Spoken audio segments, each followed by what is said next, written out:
Olá, pessoal. Bem-vindos a mais um episódio da série Convergência. A gente segue com o tema da semana, Humanidade.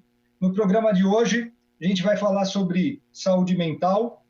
Nossos convidados, meu e do Guto Belchior, que estaremos todo dia aqui apresentando o programa, é o Christian Dunker e a Vivian Rio Stella. Quando eu passar a palavra para eles, eles fazem uma mini apresentação aí de 30 segundos, um minutinho, mas eu vou comentar aqui sobre como surgiu a pauta desse programa. Eu estava assistindo a gravação de um curso que o Christian ministrou aqui na Casa do Saber, ou melhor, lá no Itaim, onde fica a Casa do Saber há mais de 15 anos, e assistindo a gravação desse curso, eu senti a necessidade de fazer uma pergunta para o Christian, liguei para ele e perguntei se, na opinião dele, a gente já estava vivendo uma epidemia ou, quiçá, uma pandemia de insanidade. E aí ele me deu uma aula sobre o que já é tratado como uma crise global de saúde mental.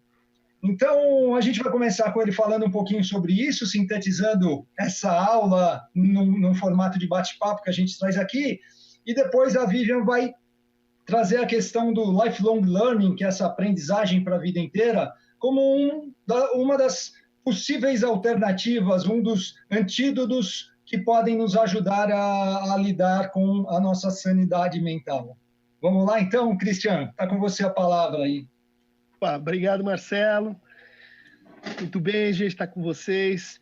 E, de fato, né, o que a gente tem levantado nas nossas pesquisas lá no Laboratório de Teoria Social, Filosofia e Psicanálise da USP, onde eu dou aula, é que há uma espécie de esgotamento de um modelo que a gente foi construindo aí nos últimos 40 anos sobre os transtornos mentais, né? Esse esgotamento, ele diz respeito ao fato de que os problemas mentais seriam, no fundo, problemas cerebrais, de origem genética, que independeriam das formas de vida, independeriam da maneira como a gente se relaciona e como a gente interpreta o nosso próprio sofrimento, né?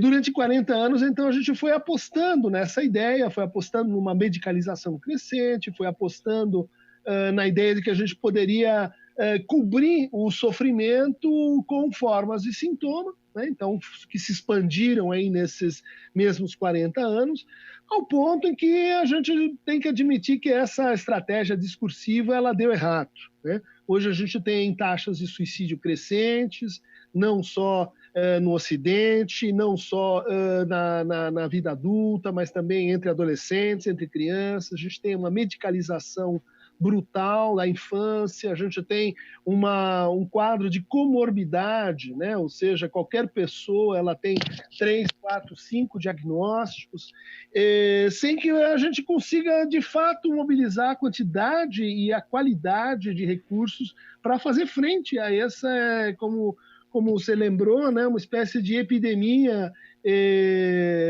de crise na saúde mental global, que é feito de uma espécie de imprevidência, né? É feito de um discurso que pregou uma coisa, mas não entregou. Uhum. Vivian, você quer trazer um pouco dessa questão de como a aprendizagem pode nos ajudar, como essa aprendizagem contínua, né? Como, primeiro, explicar um pouquinho o que é lifelong learning e depois pegar o gancho na colocação do Christian, por favor. O lifelong learning é um conceito que tem já seus 48 anos de existência, mas ano passado ele foi até taxado de modismo. É um modismo falar de aprendizagem ao longo da vida, mas na realidade tem muito a ver com isso que o Christian falou, que as pessoas elas acabam tendo questões aí, né, de não estarem bem satisfeitas ou bem resolvidas com a própria situação de carreira, a vida pessoal, enfim. E a aprendizagem não é só aprendizagem formal, ela tem a ver com a gente aprender ao longo da vida sobre qualquer aspecto da vida. E não associar somente a aprendizagem a ambientes formais de aprendizagem. Então, lifelong learning, essa aprendizagem ao longo da vida, portanto, é a gente entender que nós aprendemos observando, escutando, nas conversas, em qualquer situação, basta a gente estar com esse olhar para a aprendizagem, para autodesenvolvimento e para aplicação da aprendizagem para melhoria de resultados, de formas de ver a vida, formas de estar no mundo. Eu digo que, na verdade, é um jeito novo de ser e estar no mundo. Esse jeito de estar diante de aprendizagem o tempo todo. Agora, o ponto é que, por mais que tenha sido falado que era o modismo, que era o conceito que estava aí meio que na onda, ninguém previu nesses grandes eventos de aprendizagem que teríamos aí essa pandemia, né? E, ao mesmo tempo, que a gente estaria dentro de casa, estaria isolado dentro de casa, e tendo acesso a tantos conteúdos, a tantos cursos, a tantas coisas para poder aprender. E eu digo que está muito latente o lifelong learning agora no isolamento social, ou social, enfim, né? Isolamento físico, basicamente, como você falou ontem, porque a gente vê que as pessoas estão se dispondo a fazer os cursos que nunca tiveram tempo para fazer, ou ler livros, ou até perceber que na volta, talvez eu não tenha meu emprego, então eu vou ter que me reinventar. Ou, na volta, esse meu emprego está mantido, mas eu vou ter que trabalhar habilidades outras, e até durante o isolamento, desenvolver habilidades para lidar com home office, com os filhos em casa, com como é que eu me mantenho com saúde mental dentro de casa, sem poder fazer uma corrida, sem poder ter momentos de descontração e lazer. Então, o lazer está dentro de casa e a aprendizagem é um tipo de lazer. Para mim, pelo menos, é um tipo de lazer. Eu fico feliz quando eu consigo parar, estudar, aprender, trocar com as pessoas, porque é uma forma de dar a minha saúde mental está aí também. Vai lá, Guto. Vou começar fazendo uma provocação, continuar a tua provocação, Marcelo. Aliás, pessoal que está assistindo a gente está acompanhando todas as perguntas, manda os questionamentos de vocês para a gente colocar nesse bate-bola aqui. Cristian, me chamou a atenção aqui um ponto. Você falou que antes, então, a gente acreditava que era basicamente um problema químico, e essa visão começou a mudar. Trazendo com essa questão da Vivian de aprender, a minha pergunta é possível a gente aprender a viver bem? Não só é possível, como é uma das artes, uma das práticas mais antigas no Oriente e no Ocidente, né? A filosofia, ela não nasce como apenas uma discussão contemplativa sobre do que é feito o ser e qual a natureza das verdades. A filosofia era antes, e desde o seu começo com Sócrates, uma forma de fazer a vida bem vivida, de refletir sobre como a gente pode se conduzir, como a gente pode se tornar mais virtuoso e que tipo de relação conosco nós devemos criar e desenvolver e cuidar para que a vida seja vivida com V maiúsculo. Então, há um apagamento, há um esquecimento dessa tradição que nos acompanha aí desde a filosofia, mas que vai para a literatura, que atravessa as formas religiosas, que chega nos tipos de psicoterapia e que, curiosamente, ela ficou congelada há 40 anos, né? 40 anos a gente discutindo aí academia e dietas, e a saúde do corpo, as disciplinas, e quem é que falou na academia da alma? Né? Quem é que falou em como a gente deve cuidar de nós mesmos? Isso é uma tarefa que assim precisa ser recuperada, né? Acho que o lifelong learning é parte dessa retomada, né? Porque veja aí a ideia de life, de vida, né? Tem uma reflexão sobre a vida e a vida mais além da sua temporalidade curta, imediata, resolução de tarefas ou listas, né? A vida como algo que tem uma temporalidade mais extensa do que, vamos dizer assim, as práticas sociais cotidianas nos propõem. Acho que um outro ponto...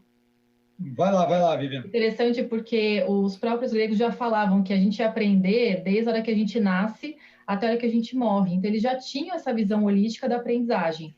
E aí foi se perdendo com uma visão utilitarista. Eu aprendo para desempenhar um trabalho, para ter um salário, mas não é isso. O lifelong learning é, de fato, aprender para a vida, ter repertório, é aprender coisas que talvez, naquele momento, não tenham uma utilidade imediata, mas que vão fazer você conectar pontos e aquilo faz sentido para a sua forma de encarar e ser e estar no mundo. Acho que esse é o grande ponto aí que tem a ver com o que o Christian falou. Vivian, eu queria que você comentasse um pouco sobre um ponto que eu sei que você gosta de falar, que acho que responde um pouco uma questão que o Christian trouxe nesse mesmo curso que eu me referi logo no começo. Na verdade, é um curso que ele deu na casa sobre o Coringa. Aliás, eu recomendo fortemente que depois as pessoas entrem lá no nosso aplicativo, que inclusive está aberto nessa fase. Todo mundo pode ir lá, acessar, encontrar essa aula do Christian sobre o Coringa, onde ele traz uma frase aqui que eu até guardei, achei muito interessante, que havia um mundo onde sabíamos quais eram as regras, mas esse mundo deu errado, porque ele estava excluindo muita gente. Então, já havia a conscientização de um grupo de pessoas de que a gente precisaria embarcar em um mundo novo. Talvez esse grupo fosse muito pequeno e talvez esse empurrãozinho que o universo está dando para a gente agora ajude a conscientizar um número maior de pessoas, que aquele mundo que a gente conhecia as regras direitinho, a gente sabia navegar, porque a gente conhecia as regras, mas ele deu bem errado. Ele estava excluindo muita gente. E eu sei, Vivian, que você fala muito sobre a importância da conexão emocional para o aprendizado. Então, acho que, antes de mais nada, a gente precisa conectar as pessoas do ponto de vista emocional. Fala um pouco sobre isso, desenvolve um pouquinho essa ideia que eu acho bastante original e pouco discutida ultimamente. Acho que tem 2 pontos aí na tua fala que eu queria comentar. Além dessa parte emocional, vou falar de uma coisa antes. Porque a aprendizagem, por um tempo, ela apareceu não só esse consumo de conteúdo, até por várias tecnologias, a gente produz muito conteúdo hoje em dia, esse excesso de informação, que até sobrecarrega mentalmente, cognitivamente falando, todos nós. A gente fica, né, querendo fazer tudo e qualquer coisa para poder aprender. E, na verdade, o Lifelong Learning vem tratar justamente de colaboração. Quer dizer, não adianta eu consumir conteúdo, eu vou ter que integrar a minha vida, eu vou compartilhar, eu vou colaborar, eu vou criar rede de conexão, eu vou contribuir para a minha sociedade, não só para o meu trabalho, para a minha empregabilidade. Então, acho que esse é o ponto, assim, o Lifelong Learning está muito alinhado com esse mundo colaborativo que eu espero, tenho fé que a gente consiga ter depois desse momento aí de pandemia, de isolamento, a gente está vendo muitas ações colaborativas nesse sentido. E aí essa parte emocional é justamente a gente saber que, pensa assim, olha, que aula que você lembra da faculdade, da escola, ou que você aprendeu de fato alguma coisa, mesmo em ambientes informais. Provavelmente tem uma questão emocional envolvida. Você admirava aquela pessoa, você adorou aquela experiência, você pôde falar sobre a tua própria experiência. Então, esse tipo de conexão emocional contribui muito para a aprendizagem ao longo da vida, a longo prazo. Então, a gente não pode deixar de fora do radar essa aprendizagem com conexão emocional, com troca, com experiência, com vivência. Não estou falando de presencial versus digital. No digital, a gente tem muita experiência, a gente tem muita troca e questões emocionais envolvidas, sim. Mas a gente não achar que é só transmissão de conteúdo, aprendizagem, porque isso não é aprendizagem. Tá legal. Fala, Cristian. Não, acho que isso faz bastante sentido, né? Possibilidade e a necessidade de nos reinventarmos a partir dessas transformações aí que acompanharam esse período, né?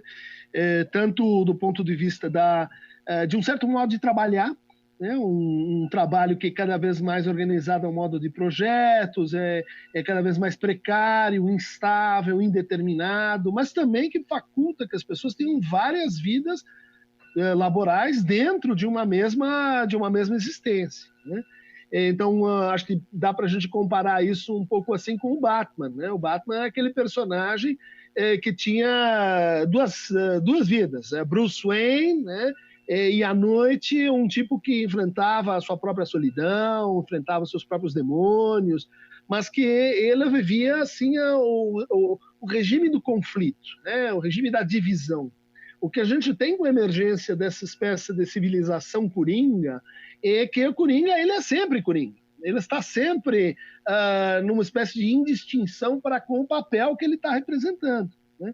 De certa forma, essa continuidade experiencial de ser obrigado a ser si mesmo o tempo todo é um forte elemento assim, impulsionador do nosso sofrimento, né? É uma característica dessa individualização patológica que agora a gente está tendo que fazer frente, né? Tendo que voltar, como está dizendo a Vivian, né? É um tipo de relação com o saber não instrumental.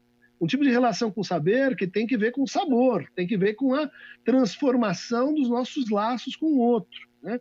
Vamos lembrar como é que isso começou. Isso começou lá nos anos 80, 90, com uma coisa chamada revolução cognitiva, que era, no fundo, uma ideia de que as empresas precisariam estar aprendendo o tempo todo para que as pessoas mantivessem a sua empregabilidade, né? Quer dizer, para que você continuasse numa espécie de autoaperfeiçoamento constante, mas premido pelo medo de ser demitido, pelo medo de ser excluído, né? Isso gerou não sei como a Vivian vê, mas gerou uma contradição, né? Na medida que a gente tem que aprender para sobreviver, a gente está assim, orientado para a produção de mais informação que nem sempre redunda em mais sentido, em mais aprendizagem significativa, em aprendizagem capaz de rever as regras, né? E, nesse sentido, é possível que a gente precise voltar ao Batman, mas agora com a experiência do Coringa. Olha que interessante. Deixa eu colocar um ponto aqui. Eu acho que juntando o que vocês dois trouxeram, é quase que dá para transformar essa busca pelo saber em quase que algo prazeroso, né? Porque se você está aprendendo alguma coisa técnica, algum conhecimento técnico, científico, por mais que você vá usar no trabalho, você está meio que fazendo para os outros. Vamos colocar dessa forma. Enquanto o saber é uma coisa que vai melhorar a sua vida. Então, será que dá para eu trazer um pouco essa questão, Christian e Vivian, que essa questão do saber, essa redescoberta do ser humano, o autoconhecimento, é quase que um autocuidado que a gente está fazendo para a gente? Essa é a primeira pergunta. E a gente recebeu uma pergunta no chat aqui, incrível, Christian, falando até sobre um artigo recente que você escreveu, falando que a cultura é essencial para a saúde mental. Uhum. Mas que na maioria das vezes as pessoas enxergam, por exemplo, a cultura como um mero entretenimento. Será que dá para a gente prescrever saber em algum momento? Eu acho que sim, mas com quanto que a gente considere que a nossa própria atitude diante das prescrições faz parte dessa aventura na cultura e no saber, né?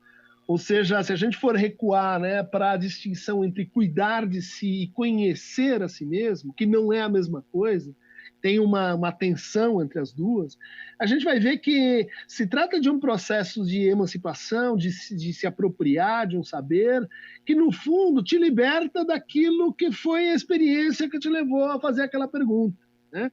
Então, a experiência da cultura é como assim, pegar uma escada, levar a escada até as nuvens, subir até as nuvens e depois tirar a escada fora, né? É uma experiência que envolve o paradoxo, é uma experiência que envolve a crítica, é uma experiência que, assim, por um lado nos forma, né, nos coloca o conteúdo, por outro, nos faz assim, se separar do conteúdo, se separar, portanto, de um certo tipo de cultura. Respondendo à tua pergunta, a cultura é um fator essencial na nossa saúde mental, mas isso nos leva a uma crítica da cultura. Há formas de cultura que são deletérias para a nossa subjetividade, né? E isso recoloca, então, que a cultura é o campo do conflito, a cultura é o campo da concorrência entre sentidos, que a cultura ela é uma aventura, ela é uma viagem, né? Mais do que vamos dizer assim, um conjunto de estações que a gente tem que passar a partir de um trem no qual a gente caiu. Oh, linda frase. Vi, você consegue dar um exemplo para as pessoas que estão acompanhando a gente? Um exemplo prático do que seria o lifelong learning, o aprender para a vida, com base no que o Christian acabou de comentar? Eu vou comentar uma coisa importante. Essa prescrição, ela não pode ser com esse viés talvez muito obrigatório. O Christian falou sobre as empresas quererem trazer educação continuada, década de 80, 90, anos 2000. A gente está nesse momento ainda de trilhas de aprendizagem, de imposição de muitos cursos. Eu dou cursos em empresas há 15 anos e há 2, 3 anos comecei a me sentir mais sensibilizado em ver que as pessoas às vezes vão para o treinamento assim, lá vou eu para um curso, lá vou eu fazer esse curso, eu não queria fazer isso, eu queria fazer outro. Então, por isso que o Lifelong Learning apareceu para mim e foi aí a minha linha de pesquisa, que é a minha linha atual de pesquisa, para entender assim, como é que as empresas e cada um de nós como indivíduos, nós podemos ser mais autônomos em relação à aprendizagem, mais corresponsáveis também. É claro que diante de tanta oferta, de tanto conteúdo, curso, e a gente saber que a gente aprende em contextos informais, pode gerar essa confusão, para onde eu vou agora? Então, eu falo que uma habilidade importante hoje em dia é a gente aprender a aprender. É saber assim, o que eu quero desenvolver para então ir atrás de várias formas de aprender. E aí tem a ver com a necessidade. Então, eu vou voltar à tua questão da prescrição, né? Quando eu sinto necessidade de aprender alguma coisa, seja para ampliar meu repertório, para manter a minha saúde mental, para flertar com uma arte que eu gostaria de desenvolver essa habilidade, nunca parei, nunca tive tempo de fazer, agora eu tenho algum tempo para fazer, ou porque as coisas estão acontecendo, o mundo está mudando. Eu dou um exemplo que, assim, eu, por exemplo, vi há 6 meses essas salas simultâneas do Zoom. Eu achei incrível, mas eu não fui atrás de ver como é que fazia isso. E há 2 semanas tive que aprender, olhar o tutorial e fazer, testar, errar, acertar. Então, eu acho que, no fundo, tem a ver com a gente tentar identificar qual é a habilidade, quais formas eu vou fazer para trabalhar essa habilidade, desenvolver esse repertório, enfim, mas passa pela necessidade. Eu senti que tá faltando alguma coisa. Está faltando para um pouco mais de leveza, está faltando para fazer alguma coisa específica. Então, acho que é nessa linha assim, que a gente pode pensar em termos de aprendizagem. O aprender a aprender é importante nesse momento também. Tem um ponto aí, pegando o que me passou pela cabeça agora, quando o Guto trouxe a questão do prescrever o saber, né? Que na semana que vem, na quarta-feira, quando a gente fala que é o dia da semana onde a gente fala de emancipação intelectual, a quarta-feira de semana que vem a gente vai conversar com o Dante Galian, que escreveu um livro que se chama Literatura como Remédio. O livro está até aqui em cima, aqui resgatando. E tem uma frase dele que eu gosto muito, que diz o seguinte, que os clássicos não são clássicos por acaso, nem porque tem uma boa assessoria de imprensa, né? Eles estão aí até hoje porque eles são bons, né? Então, acho que esse é um ponto, que é a questão de você consumir um conhecimento realmente de qualidade. E tem um segundo ponto, que esse a gente vai tratar na pauta com o Fabiano Mulan, na pauta de amanhã, né, de emancipação intelectual também. É o mesmo tema, emancipação intelectual, da quarta-feira agora. A gente vai conversar com o Fabiano Mulan e aí, entendendo um pouquinho melhor como funciona o cérebro, a gente vai pegar essa questão aí dos desafios, né? Por que desafiar sua mente ajuda ela a manter ela jovem, né? Então, acho que uma forma ótima da gente desafiar a mente é estar buscando aprendizados, e eu lembrei disso por conta da colocação da Vivian aí sobre a questão de aprender a usar o Zoom, né? Todo mundo está desafiando a mente. Tem mais uma questão interessante aqui, Marcelo, nessa linha, que é como filtrar a informação, né? A gente está num mundo que você tem um overload de informação muito grande. Christian, como é que você entenderia isso do ponto de vista científico? Como é que a gente poderia lidar com isso? Quais são estratégias que a gente pode desenvolver para aprender a lidar com essa quantidade de informações enorme que a gente tem e saber filtrar o que vai ser importante para a gente? Bom, esse é um caminho que cada qual tem que descobrir assim, conforme o seu estilo cognitivo, né? As recomendações genéricas do tipo: o saber é uma coisa que se transmite, portanto ele necessariamente tem uma história. Portanto, alguém que está dizendo alguma coisa está conversando com outro alguém que disse algo parecido, semelhante ou diferente antes dele, né? Essa cadeia de argumentos, essa cadeia de narrativas, essa cadeia de hipóteses, dependendo do tipo de discurso que você está, se ele seja mais científico, mais literário, ela é o que forma uma espécie de conversa universal, né? Em que os saberes conversam também entre si. Então, esse seria um segundo critério, né? Quer dizer, observe a história daquela tese, de onde ela veio, que precedentes nós temos, onde ela recursivamente foi aparecendo. Segundo lugar, como ela é reconhecida, como ela é absorvida, ou que impacto ela tem em saberes adjacentes, né? Da química para a biologia, da biologia para a matemática, da matemática para a psicanálise, enfim, essa espécie assim de conversa universal, ela é muito importante, né? Então, ela deve ser tradutível em qualquer língua, ela deve ser compreensível por qualquer pessoa, né? Então, uma coisa que a gente deve levar em conta na filtragem da informação é reduzir assim o impacto do argumento de autoridade, né? Quer dizer, não, é porque a gente acredita, é porque tal pessoa disse, inclusive quando você considera que vem de uma fonte reputada, né? Quer dizer, o fundamento último do saber deve ser a crítica e o convencimento de cada um. O que acontece com aquele que tem menos formação, que tem menos percurso cognitivo? Ele se expõe a ser facilmente influenciado, ele se expõe a ser facilmente manipulado, né?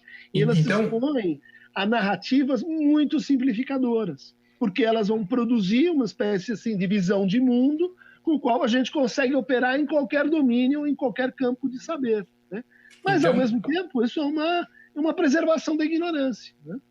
Perfeito. Então, o que você está falando é que a gente tem que pensar, ter mais autoconsciência do que reverbera na gente e não do que estão falando por aí, ou disse que é a pessoa tal, mas sim o que a gente realmente sente quando está estudando, quando está desenvolvendo esse saber, é isso?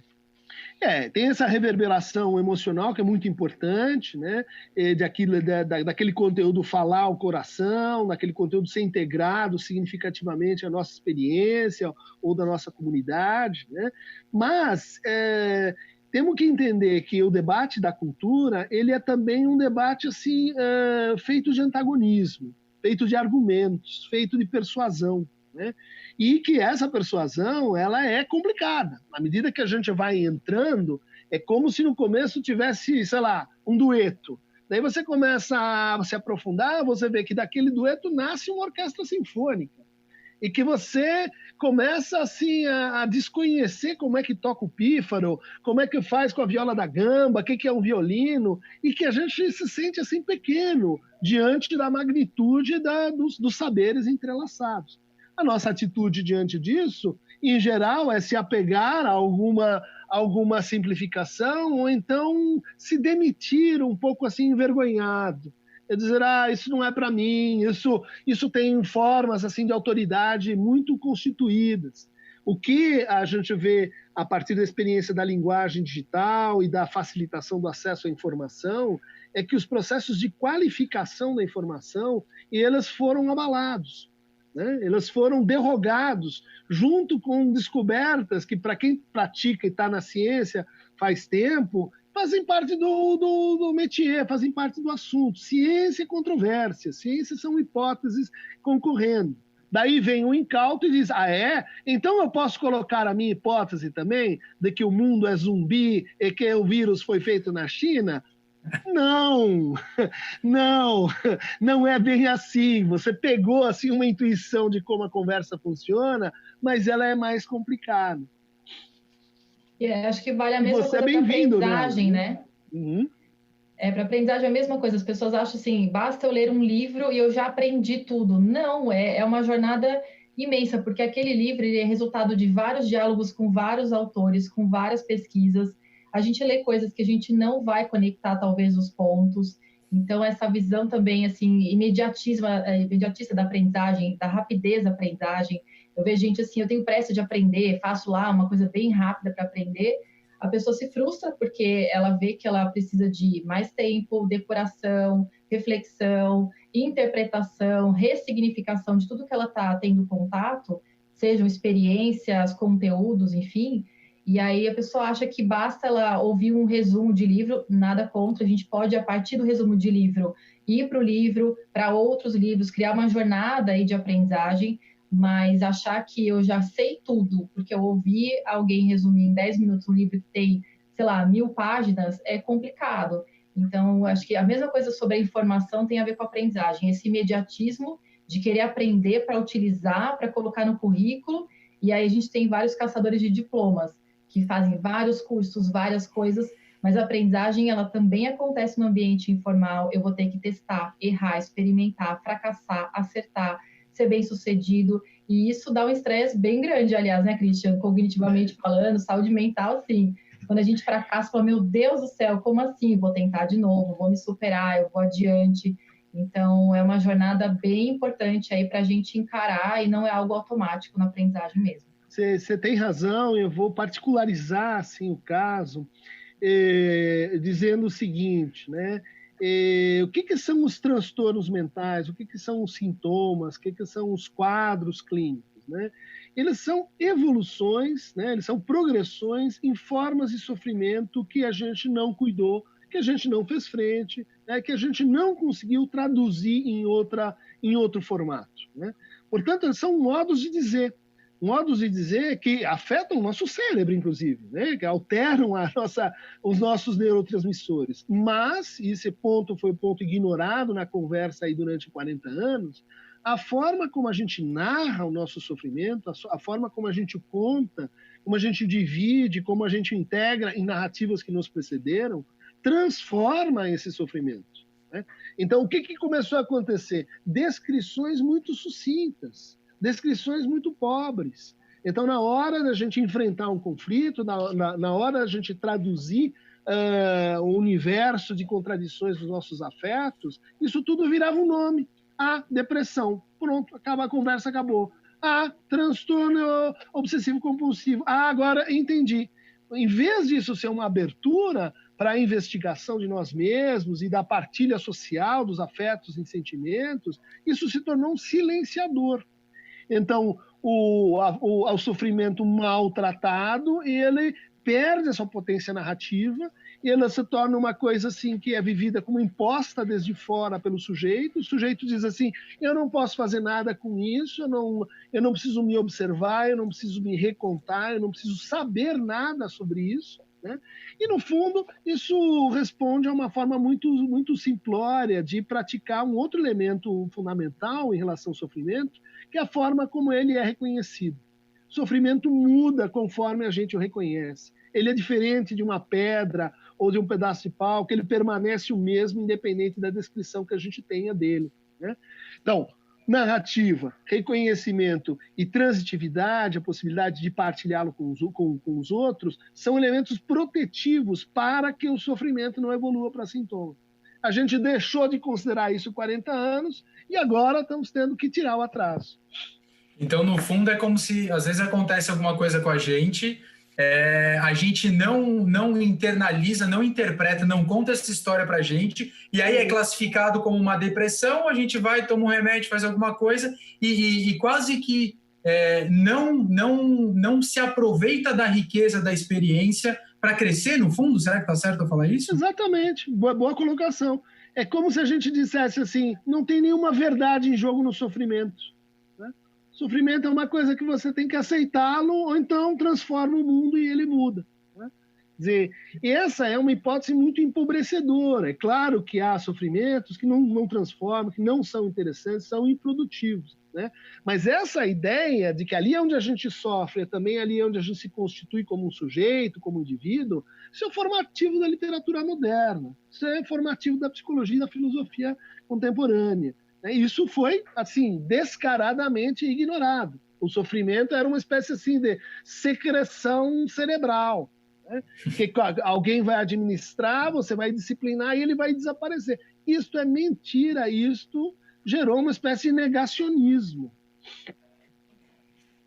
E aí você vê também que esses rótulos, não, nem rótulos, né, mas esses diagnósticos em saúde mental, a gente pode pensar também em rótulos que as pessoas criam na aprendizagem. Vamos supor, mas é que eu sou bom em exatas, isso aqui não me vale porque eu sou bom em exatas. Não, mas eu sou formado em engenharia, então isso não é para mim. Ou, eu fui a vida inteira um diretor de empresa. Agora eu não vou fazer um curso, começar de novo, criar uma nova carreira, aprender a tocar violino agora que eu tenho 60 anos. Então, esses rótulos todos, eles são prejudiciais não só para a saúde mental, como para a aprendizagem. Então, o que o Marcelo fez essa provocação desse encontro nosso aqui, essa convergência nossa, assim, será que a aprendizagem não pode ser um caminho, dentre vários caminhos, para lidar com a saúde mental? Eu acredito muito que sim, porque se a gente conseguir se reinventar e a gente não cair nesses rótulos que são criados e até no medo de errar, no medo de, não vou fazer isso que eu vou perder tempo. Não vai perder tempo, vai, aprende. Não é só a aprendizagem utilitarista, é para criar repertório,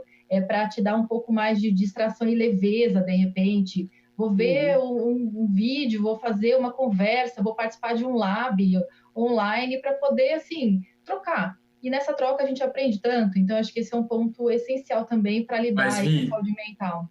Tem uma questão também, que até foi um dos pontos aqui levantados, acho que foi a Cláudia que levantou no nosso Facebook, que é que no fundo no que a gente sabe mais, e aí no fundo a gente começa a cavar a nossa própria narrativa, a gente pode se deparar no momento que a gente fala, opa, quer dizer que eu preciso mudar algumas coisas em mim, e aí acho que é um outro bloqueio que pode acontecer, né? Do tipo, antes eu não sabia, se agora eu sei, então quer dizer que eu preciso mudar, isso daí vai me tirar da zona de conforto.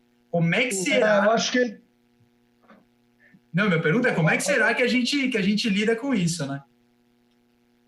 Não, tem hora que eu falo, tô cansada de me reinventar, tem hora que eu falo, gente, toda hora eu tô me reinventando, fazendo uma coisa nova, e a partir de uma leitura a gente vai para milhares outras, a partir de uma conversa como essa eu vou para milhares de outras conversas, de outro jeito. mas eu falo que tem uma frase que eu não sei de quem é, que fala que a ignorância é uma bênção, né? Então, quando eu ignoro aquilo, tudo bem. Agora, quando eu percebo que aquilo pode ser algo a trabalhar, a desenvolver, aprender, nossa, é uma jornada, é um começo de uma nova jornada, né? E aí eu acho que... Desculpa, fala. O Lacan tem uma formulação muito interessante sobre a ignorância. Ele diz assim, se você quer ser psicanalista, você, de preferência, se deixe picar por um tipo de paixão, né? Que é justamente a paixão pela ignorância. A paixão em fazer da ignorância um ponto produtivo, né? Em que o seu não saber vai te reinventar, mas vai transformar o mundo, vai fazer você pesquisar e aprender coisas com a tua experiência, inclusive com o sofrimento, né? Então, essa ideia de que a ignorância é motor para as coisas, ela é muito importante, mas ela pode ser contrastada, não sei se você concorda, com essa epidemia, que é contemporânea da epidemia de transtornos mentais, que é a epidemia da soberba ignorância. Né? Aquele efeito Dunning-Kruger. Quanto menos você sabe sobre um assunto, mais você acha que sabe. Né? E na hora que você não souber nada, então aí você se torna um sábio naquele assunto. Ou seja, a ignorância que ela infla o nosso narcisismo, que ela não promove pesquisa, que ela não promove abertura, que ela não promove reformulação alguma, mas apenas confirma uma posição identitária. Né? E essa soberba ignorância que acho que nós precisaríamos enfrentar como um problema assim, nacional grave. Eu acho que é nesse ponto que a convergência entre vocês dois se faz tão clara, que é a questão de que a gente tem esse problema grave de cultura, de desenvolvimento da cultura no nosso país. Essa questão da cultura do aprendizado para a vida, que é o lifelong learning, eu acho que pode ser um caminho muito interessante nesse sentido. E eu queria fazer a minha colocação final aqui, passar a bola para vocês, para a gente entrar nesses últimos 5 minutinhos com 1 minuto de considerações finais de cada um, dizendo que navegar em diferentes áreas do conhecimento é uma ótima forma de se conhecer melhor, né? E eu acho que o autoconhecimento é o ponto de partida para tudo, né? Se a gente se conhece melhor, a gente descobre as nossas potencialidades e se aloca naquela parte da sociedade onde a gente vai agregar mais valor. Se a gente não faz isso, se a gente não navega em diferentes áreas do conhecimento e percebe o que tem em comum e o que nos faz mais feliz e chega nesse autoconhecimento para se alocar no lugar certo, a gente acaba indo parar no lugar errado e virando um agente de amplificação dessa epidemia de insanidade, porque você vai afetar o emocional dos outros, né? Acho que está todo mundo atento agora à questão de que somos todos um do ponto de vista biológico, mas somos todos um do ponto de vista energético e emocional também, né? Então, aquele cara que chega no trabalho cheio de conflitos e cheio de questões mal resolvidas, ele promove um problema emocional em cascata. Não sei se você concorda comigo, Christian. Pela risada. Concordo, a ignorância epidêmica, ela passa também. Os maus tratos consigo também, né? A gente tem no campo da cultura um pouco assim daquela lei de Mateus, né? Quem muito tem, mais lhe será dado, aquele que pouco tem, mesmo esse pouco lhe será tirado, né? Por isso que muita gente diz assim, você começa a estudar, você começa a aprender, você vai vendo quão ignorante você é e, curiosamente, vai se interessando mais por aquilo, né? Aquele sujeito que diz, né, não, mas essa não é a minha área, não, mas tira a mão daí porque você não é especialista. É aquele sujeito que eu chamo assim, ele é o síndico do condomínio de saber dele, né? Ele não entra aqui se não tiver a carteirinha, porque eu, enfim, entendo mais e você, cara... E esse cara, ele precisa desaparecer aí no Brasil para dar margem a uma reformulação, né, na distribuição do capital cultural, do capital social, que, infelizmente, é também muito concentrado, né? E muito guarnecido por muros. É isso aí, Gutão. A gente tem a missão aí de democratizar o acesso ao saber. Fala um pouquinho aí sobre isso, aí a Vivian fecha, que a gente está chegando no nosso limite de horário aqui. Eu acho que a convergência que eu encontrei desse papo, eu gostei muito do termo conversa universal, né? Pelo que eu entendi, é como se os saberes eles estão menos categorizados, né? Cada vez menos você tem, não, isso daqui é administração, isso daqui é biologia, isso daqui é filosofia. Acho que as coisas estão cada vez mais interligadas. E aí o meu ponto, que é uma coisa que eu sempre penso muito, né? Que eu acho que tudo na vida é muito simbólico, né? Talvez uma goteira na sua casa você consegue fazer algum relacionamento com outras questões da tua vida. Então acho que essa sensibilidade de trazer sempre à luz algumas coisas que ocorrem na tua vida, para enxergar de que forma isso está jogando num campo maior. Acho que isso por um lado. E aí, vindo para um lado mais profissional, é que, pô, você aprender filosofia, Leonardo da Vinci, você pode usar em algum projeto teu no trabalho amanhã. Você entender mais de relacionamento, mais de psicanálise, pode te ajudar num call de vendas amanhã. Então, isso que fica muito para mim, né? Adorei o termo conversa universal, casa super com a pauta da Vivendi Lifelong Learning ainda, né, Vi? E eu acho que o grande ponto é essa visão não utilitarista da aprendizagem, entender que lifelong learning é para a vida, não é para empregabilidade. É claro que tem uma questão de você se manter relevante economicamente falando, mas o que o Yuval Noah Harari vai falar no livro dele, né, o historiador que está aí muito em evidência também, é que ele fala assim, para a gente se manter relevante nesse mundo que vai vir, e a gente está vendo esse mundo que vai vir, que ele projetou 2050 já em 2020, né? É que a gente vai ter que aprender e se reinventar o tempo inteiro. Então, achar que eu tenho tal diploma, eu fiz X MBAs, isso me basta, isso não basta, a gente precisa estar o tempo todo aprendendo e em situações informais e formais de aprendizagem. Então, encarar o mundo como um grande aprendizado, uma grande, sei lá, uma grande universidade, uma grande casa do saber, que seja mesmo, para a pessoa ter um repertório e poder aplicar para a vida dela, não só para o emprego dela. Acho que esse é o grande recado aí do Lifelong Learning que eu quero deixar para as pessoas. Legal. Bom, vou agradecer a todos, começar a encerrar aqui, lembrando que na segunda-feira da semana que vem a gente tem o Rodrigo Petrônio com a gente aqui falando sobre o novo livro do Yuval. Você citou o Harari agora. Hoje, né, saiu... Ele acabou de publicar na Amazon e o tema é interessantíssimo. Na batalha contra o coronavírus, faltam líderes à humanidade.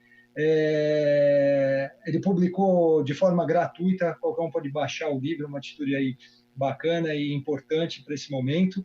Amanhã a gente volta a falar, a gente começa a falar sobre emancipação intelectual, pegando um mega gancho em tudo que vocês colocaram sobre a importância disso, com o Roberto Vilhena e o Fabiano Molan. Tá bom? Isso aí, pessoal. Boa noite a todos. Valeu por acompanharem a Casa do Saber. Valeu, Vi. Valeu, Cristiano. Valeu, Cristiano. Valeu. Boa noite.